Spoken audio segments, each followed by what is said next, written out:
आप सभी भाइयों का स्वागत है अपने श्री श्याम एजुकेशन पॉइंट पे। आज हम नए अध्याय की शुरुआत करने जा रहे हैं।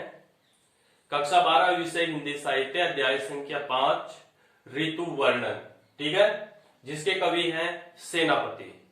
यहाँ पहला पद मैंने लिखा है। इस पहले पद को पहले पढ़ेंगे, फिर कठिन शब्दार्थ, फिर व्याख्या और अंत में विशेष। तो समय न गवाते हुए पद को पढ़ते हैं। आइए देखते हैं। बरन बरन तरु फूले उपवन वन, सोही चतुरंग संग दलियत दल लहियत है। बंदी जिमी बोलत बिरद बीर कोकिल है, गुंजत मधुप गान गुण गहियत है।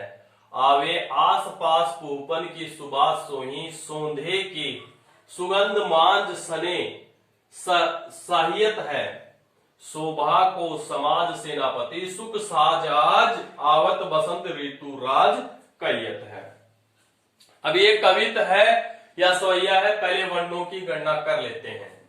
3, 6, 8, 10, 14, 16, 18, 22, 22 और 2, 24, 26, 27, 28, 29, 30, 31। 31 से 33 तक किसमें वर्ण होते भाई? कवित में।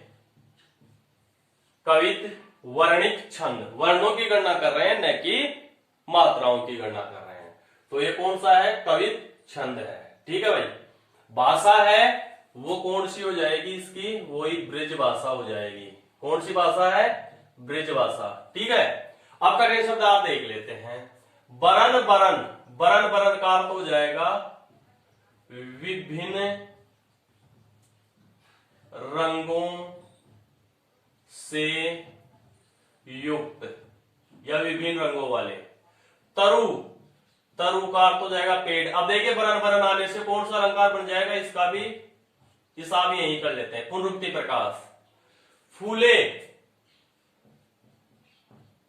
फूलों से युक्त या फूलों से। उपवन बाग, वन का हो जाएगा वन। तत्सम तद्भव शब्द है, ये ध्यान से सुन लेना। उपवन का मतलब बड़े वो बाग होते हैं। सोही वही। चतुरंग, चतुरंग का अर्थ होता है सेना के 4 अंग होते हैं, जिसमें आते हैं हाथी, घोड़े, पैदल और रथ। संघ का अर्थ हो जाएगा भाई 7। दल का अर्थ होता है समूह है। लहियत है, लहियत का अर्थ है साथ में, ठीक है। या दूसरा अर्थ है सुशोभित है, सुशोभित, ठीक है। बंदी, बंदी का अर्थ हो जाएगा राजाओं का गुणगान, गुणगान गान करने वाले भाट, ठीक है भाई। जिमी, जिमी का अर्थ हो जाएगा समान या जैसे, ठीक है। बोलत मीन्स बोलते या बोलती। बिरद का मतलब होता है यश, प्रशंसा या बढ़ाई। वीर का अर्थ हो जाएगा वीरता या पराक्रम, पराक्रम। कोकिल, कोकिल का तो जानते ही हैं हम सब, क्या अर्थ होता है? कोयल होता है, ठीक है भाई। क्या होता है? कोयल। गुंजत, गूंज रहे हैं, गूंज रहे हैं। मधुप भोरे। गान, गान का अर्थ क्या हो जाएगा? यहां पर बखान हो जाएगा भाई, बखान। गुण, गुणों। गहियत है, ग्रहण करते हैं, ग्रहण करते हैं, ठीक है। आवे, आवे का अर्थ हो जाएगा आती, आसपास का आसपन। पूपन का अर्थ हो जाएगा फूलों की, फूलों की। सुबास, सुबास का अर्थ हो जाएगा सुगंध, खुशबू। सोही वही, ठीक है भाई। सोंधे, सोंधे का अर्थ हो जाएगा भीनी भीनी, भीनी भीनी, सुगंध का सुगंध। मांझ का अर्थ हो जाएगा में, सने, सने का अर्थ होता है भीगे हुए। संयत है, संयत है शोभा देते हैं। ठीक है, ये शोभा को समाज सेनापति, ठीक है, वही शोभा का तो वही हो जाएगा, इसमें शोभा ही रहेगा। इसमें शोभा कौन सी हो जाएगी, ये हो जाएगी शोभा। ठीक है, सुख साज, सुख साधन राजाओं के समान। ठीक है भाई। आवत मीन्स आता है। बसंत ऋतुराज ऋतुओं का राजा। कैयत मीन्स कहते हुए, कहते हुए। ठीक है भाई। इस प्रकार से करेक्ट शब्द आप इसमें देखे हैं। अब है जो इसका वर्णन है वो वर्णन हम यहां पर देखेंगे, व्याख्या करेंगे। देखिए, बरन बरन तरु फूले उपवन बन। एक एक लाइन का अर्थ समझेंगे। प्रस्तुत पद में कवि सेनापति अपनी कविता ऋतु वर्णन में ऋतुराज बसंत का वर्णन करते हैं कि ऋतुराज बसंत है वो सब ऋतुओं का राजा है।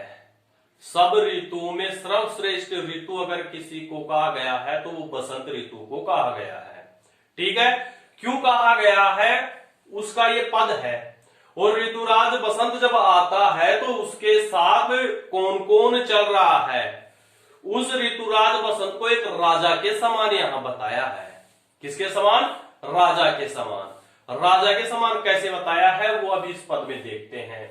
ये एक पद है, ये दो है, ये तीन है, ये चार है। ठीक है, पूर्ण विराम जहां लग जाता है वहां तक। ठीक है, देखिए, बरन बरन तरु फूले उपवन। प्रस्तुत पद में कवि सेनापति ऋतुराज बसंत का वर्णन करते हुए कहते हैं कि ऋतुराज बसंत है वह जब अपने मार्ग से आ रहा है, उसका आगमन हो रहा है, तो वनों में और उपवनों में, वनों में और उपवनों में विभिन्न रंगों से युक्त जो पेड़ पौधे हैं, यह पेड़ पौधे बहुत सारे फूलों से भर गए हैं।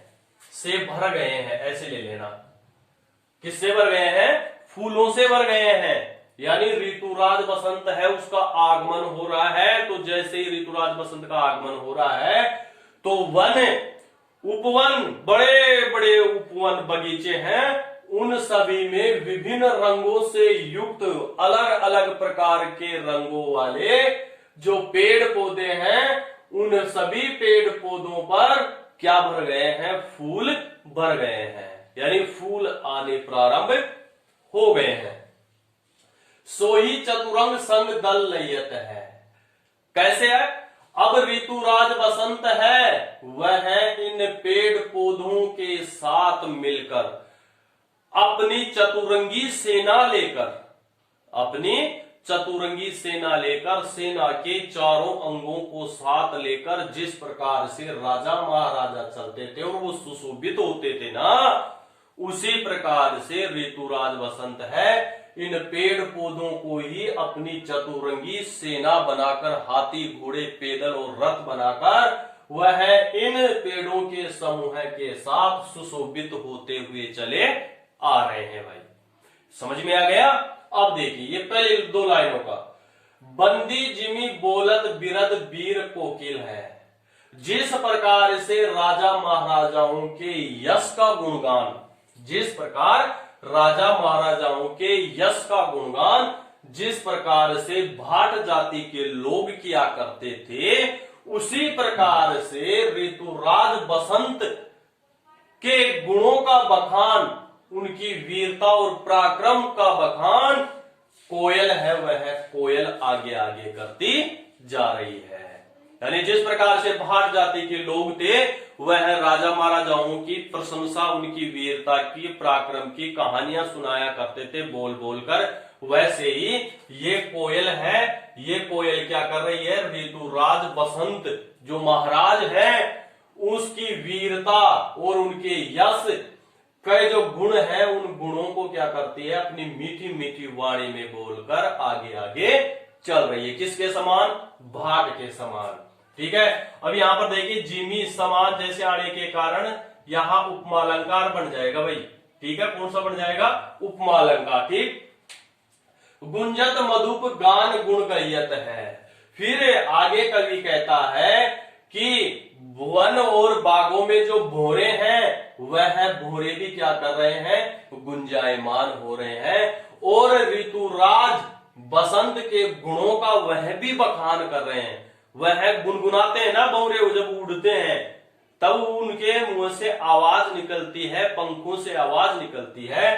तो कवि ने उसको उपमित कर दिया कि जैसे यह भोरे हैं, यह भोरे भी उड़ते हुए, गुंजार करते हुए, किसके गुणों को ग्रहण करते हुए उनका बखान कर रहे हैं, ऋतुराज बसंत के गुणों को ग्रहण करते हुए उनका ही गुणगान कर रहे हैं। किसका, ऋतुराज बसंत का। ठीक है भाई, दो का इकार तो हो गया। आवे आस पास पौपन की सुबास सोही। फिर आगे कवि सेनापति कहते हैं कि आसपास का जो वातावरण है, चारों ओर फैला हुआ जो वातावरण है, उस वातावरण में भी फूलों की जो सुगंध है, वह फूलों की सुगंध वहां आ रही है। यानी आसपास का जितना भी वातावरण है, उस वातावरण में फूलों की जो सुगंध है, वह फूलों की सुगंध वहां पर महसूस हो रही है। यानी ऋतुराज बसंत के आगमन पर चारों ओर सुगंधित वातावरण वहां पर मौजूद है। सौंदे की सुगंध मांद सने लयत है। इस प्रकार से इस भीनी भीनी खुशबू में, चित्त को आनंदित कर देने वाली इस सुगंध में, मांद में सने सभी हैं, सभी व्यक्ति हैं इस सुगंध में भीगे हुए शोभा दे रहे हैं। अब सभी भीगे हुए कौन से, सभी पेड़ पौधे और उस वातावरण में निवास करने वाले, चाहे जीव हो, जंतु हो, प्राणी हो, कोई भी हो, वह उस भीनी भीनी सुगंध में क्या देते हैं, शोभा देते हैं। अतः सभी का मन है, चित्त है, वह उस सुगंध से, बसंत ऋतु रूपी सुगंध से आनंदित हो जाता है, प्रफुल्लित हो जाता है। शोभा को समाज सेनापति। फिर आगे कवि कहता है कि इस प्रकार से इस समाज की यह शोभा है, इसकी शोभा है। सेनापति सुख साजा। जिस प्रकार से राजा महाराजा अपने सुख साधनों के साथ जिस प्रकार से चलते हैं, एकत्रित करते हैं, उसी प्रकार से ऋतुराज बसंत भी अपने सभी सुख साधनों से युक्त होकर आवत बसंत, ऋतुराज बसंत है, वह क्या कर रहा है, आ रहा है। उस ऋतुराज बसंत का आगमन हो रहा है, ऋतुराज कहते। इसलिए राजा महाराजाओं के समान अपने पूरे लाव लजमे के साथ निकलने के कारण ही ऋतुराज को ऋतुराज बसंत कहते हैं। ठीक है, राजा कब कहा जाता है, जब उसके साथ सेना मजबूत तरीके से खड़ी होती है, हाथी घोड़े पैदल हो, रथ, तभी वो राजा कहलाता है। ऐसे ही यहां ऋतुराज है, ये ऋतुओं का राजा, तभी तो यह क्या कहलाता है, ऋतुराज बसंत इसको कहते हैं। अपने चारों ओर का वातावरण है, उस वातावरण में अपनी चारों सेना के अंगों को लेकर हाथी घोड़े पैदल रथ। अब हाथी घोड़े पैदल रथ कौन से हैं, यहाँ पर कवि ने बना दिया कि जैसे राजा लेकर चलता है तभी वो राजा कहलाता है ना, ऐसे ही ऋतुराज बसंत है, वह प्रकृति में जो विभिन्न प्रकार के पेड़ पौधे हैं, वह क्या कर रहे हैं, फूलों से युक्त है। तो वह फूलों से युक्त है, प्रकृति का जो वातावरण है, नए पत्ते जो ले रहे हैं, वही ऋतुराज बसंत की सेना के चारों अंग बने हुए हैं। उन सेना के अंगों के साथ ही ऋतुराज बसंत है, वो आगे चल रहा है। ठीक है, और सभी पेड़ पौधे हैं, ये उनका आगमन पर स्वागत कर रहे हैं। अब इसका विशेष देखते हैं क्या है। विशेष में देखिए, भाषा तो यहां पर एक हो गई, कवित छंद हो गया, ठीक है। तीसरा यहां पर पुनरुक्ति प्रकाश अलंकार हो गया। चौथा यहां पर उपमा अलंकार बता दिया। तत्सम तद्भव शब्द, तत्सम तद्भव शब्द हो जाएगा, ठीक है। और सांग रूपक है, सभी अंगों के साथ, ठीक है, सांग रूपक अलंकार है, ठीक है। ब्रज भाषा है और प्रकृति का मनोहारी चित्रण, ये और कर लेना। प्रकृति का मनोहारी चित्रण, मनोहारी चित्रण। ठीक है, इस प्रकार से इसका विशेष यहां पर हो जाएगा। ठीक है, और अनुप्रास तो अब मैं भूल ही गया, अनुप्रास तो आपको भी करना है। अनुप्रास तो आता ही आता है, दो वर्णों की आवर्ती तो होती है। ठीक है, तो इस प्रकार से हमने इस पहले पद की व्याख्या देखी है। अन्य कक्षाओं के जो वीडियो है अपने, कक्षा 11 विषय अनिवार्य हिंदी, कक्षा 11 विषय हिंदी साहित्य, कक्षा 12 अनिवार्य हिंदी, कक्षा 12 हिंदी साहित्य, सभी के वीडियो है। आपको इस वीडियो का जो डिस्क्रिप्शन बॉक्स है, कवि परिचय है, उस कवि परिचय के नीचे आपको उसका लिंक मिल जाएगा। आप वहां जाकर अपनी कक्षा के वीडियो देख सकते हैं। ठीक है, तो आज के लिए बस इतना ही। सभी विद्यार्थियों को धन्यवाद।